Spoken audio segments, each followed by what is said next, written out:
Muito obrigado, Sr. Presidente. Deixe-me começar por cumprimentar o Sr. Secretário de Estado e sublinhar a disponibilidade com que está nesta Comissão. E permita-me também, Sr. Secretário de Estado, que faça um pouco de história. Mas comece por um enunciado face àquilo que são a evolução mais recente e a decisão do Governo. A privatização do BPN é, do nosso ponto de vista, um ato de má gestão, não apenas deste Governo, é evidente. É um ato de lapidação dos dinheiros públicos, naturalmente, não apenas deste Governo. Isto são duas verdades que a decisão tomada mostra à evidência. Nós conhecemos bem a história do processo do BPN. E da história, permita-me destacar três elementos essenciais. O primeiro foi aqui já bem referido pelo deputado João Almeida, tem a ver com uma supervisão ineficaz que durante anos permitiu o desenvolvimento de atividades criminosas de um bando, eu chamo um bando, do BPN durante anos nesta instituição financeira. A segunda nota de história tem a ver com o processo da chamada nacionalização do BPN. Eu digo chamada nacionalização do BPN porque, como deve saber, Sr. Secretário de Estado, dos partidos à volta desta mesa, o único que votou de facto contra a nacionalização das ações do capital social do BPN foi o PCP. A verdade é que todos os outros, de uma forma direta ou indireta, no que diz respeito a este elemento central, tiveram ou posições favoráveis ou de viabilização desta chamada nacionalização. E também é verdade que na altura, e portanto não é à época, Sr. Deputado João Almeida, é nessa altura e hoje, nós defendemos que o processo de nacionalização tinha que envolver todo o grupo, porque em todo o grupo estavam ativos, designadamente na área imobiliária, que podiam ter tapado o buraco de 1.800 ou 1.900 milhões de euros, que é a base do prejuízo de 2,4 mil milhões de euros, de que a Sra. Secretária de Estado reconhece hoje ser o ponto de situação atual dos prejuízos, mas já lá vamos. Um terceiro elemento histórico, absolutamente irrecusável, tem a ver com a opção da privatização.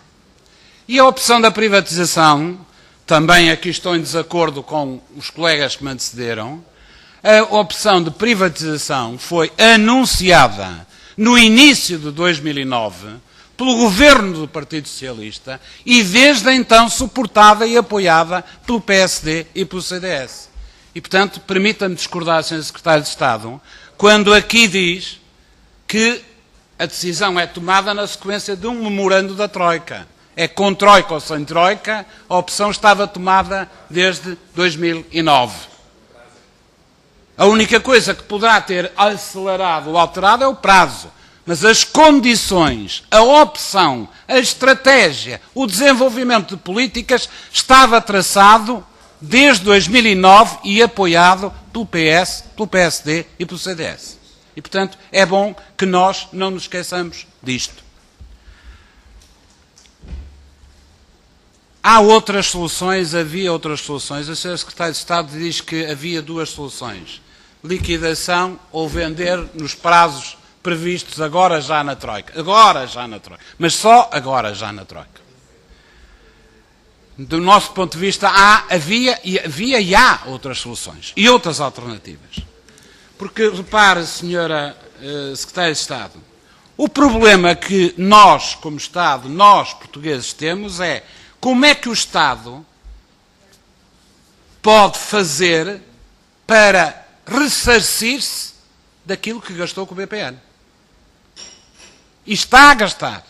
E pode continuar a gastar. Como podem os portugueses recuperar aquilo que durante 3 anos tiveram que meter no BPN? Esta é que é a questão. E é perante esta pergunta que as pessoas se têm que posicionar. Todas. O PS, o PSD e o CDS posicionaram-se em 2009 a favor de uma opção que nos vai provocar este prejuízo. Este negócio ruinoso. Mas era importante perceber se outras soluções não amortizavam, não permitiam amortizar estes prejuízos e a longo prazo, recuperar o prejuízo. E esta era a defesa da solução do PCP, que passava sucessivamente pela criação. Aliás, foi discutido por uma outra marca, com uma outra gestão, atuando em núcleos de mercado muito próprios. Por exemplo, quem o propunha era o Dr. Basílio Horta, fomento das pequenas e médias empresas, apoio à internacionalização. Naturalmente, no setor público, numa atividade económica que nós soubemos há 2 dias ou 3, que apesar de estarmos numa crise, continua a gerar lucros de 2 milhões de euros diários, 400 e tal milhões de euros só nos últimos 6 meses. Portanto, uma atividade que nem sequer é uma atividade problemática, é uma atividade potencialmente lucrativa e que, naturalmente, com os lucros, permitir-se-ia amortizar os prejuízos causados durante estes anos. Esta é a solução que o Estado devia ter adotado. E esta é uma solução que, se o Governo quisesse e quiser, ainda tem possibilidades e margem de manobra para negociar, em nossa opinião, e, naturalmente, reverter. Falta vontade política? Pode faltar. Mas é melhor reconhecer a falta de vontade política, uma opção por um determinado caminho, mas não dizer que esta solução que não é possível. Ela é possível, ela tem que ser defendida. Neste quadro, importava perceber, se não for esta a solução, de facto, quais são os prejuízos, de facto, que nós temos pela frente. A senhora Secretária de Estado já falou em 2.400 milhões. Muito bem. Claro que 550 milhões de capitalização estão no Orçamento de Estado. O seu secretário, 550 milhões, não, 500 milhões estão no Orçamento de Estado. Só o deputado Ricardo Rodrigues é que não sabia, pelos vistos. Mas não estão 50 milhões, pelo menos. Mas há outras coisas. E isto é que eu queria que a senhora Secretária de Estado elaborasse com precisão. Nós temos 3 veículos para os quais o Estado concedeu 3.100 milhões de garantias e 800 milhões de empréstimos da Caixa Geral. Qual é o potencial risco de prejuízo destes 3.900 milhões? Ponto de interrogação. Mais, outros empréstimos de liquidez da Caixa Geral de Depósitos ao BPN, entretanto, concretizados. Quanto é que agora a Caixa mantém em termos de empréstimo de liquidez ao BPN? Para além daquilo que eu já referi. Por exemplo, aquilo que resulta de um despacho, eu vou terminar, aquilo que resulta de um despacho de julho passado em que renova ou cria, a dúvida é essa, uma nova empréstimo de liquidez de 1.000 milhões de euros ao BPN.